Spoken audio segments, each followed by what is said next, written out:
So what are we doing today? Well, if I'm inside, it's a rainy day, and I thought that I would take advantage of this rainy day to make myself do the thing that I least amount of want to do. That's even a sentence.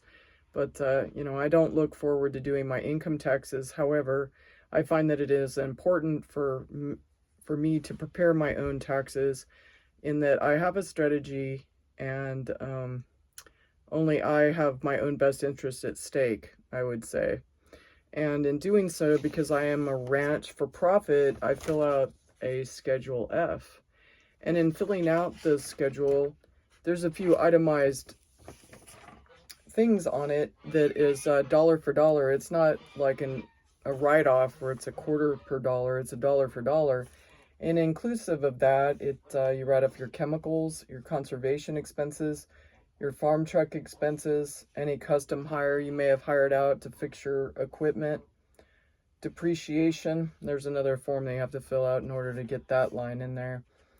Fertilizers and lime, freight and trucking, fuel, gasoline and oil, insurance other than your health insurance, any interest on your mortgage paid to banks or whomever you're borrowing it from, and pension and profit sharing plans. Well, that would be nice, but that doesn't pertain to me at this point in time. Seeds and plants, storage and warehousing, supplies, taxes and utilities, veterinary breeding and medicine, and other expenses, and I include postal for that.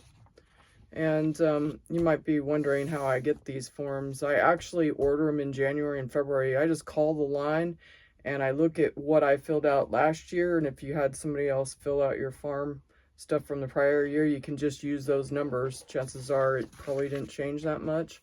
And then in order just to put the pen to paper, there's the instruction guide. It's kind of like, it just tells you how to fill out the lines of the Schedule F that I just read off.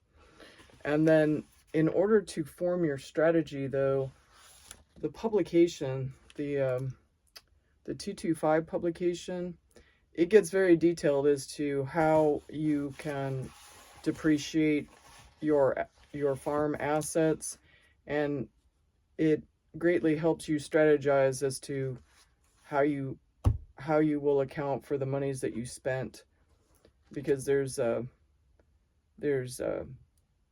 increased depreciation depending on your income level and things like that. And it's relatively self-explanatory. They say they read it to the 8th grade education, but it helps if you have a little bit of a background in accounting, in all honesty, because they use some words that the average farmer probably wouldn't know.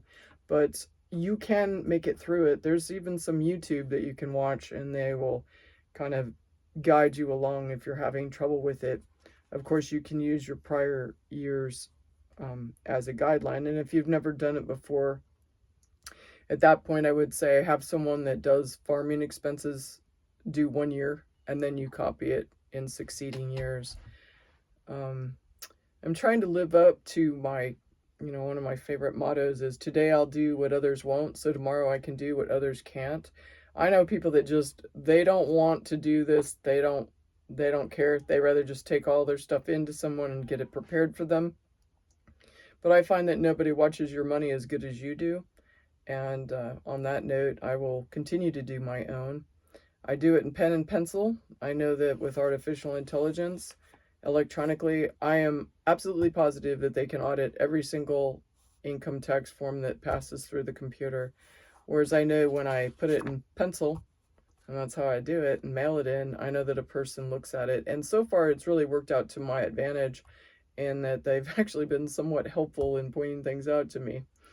So on that note, be productive today, regardless of how your weather looks, and I will see you on the next video, and that is what we're doing today. Bye-bye.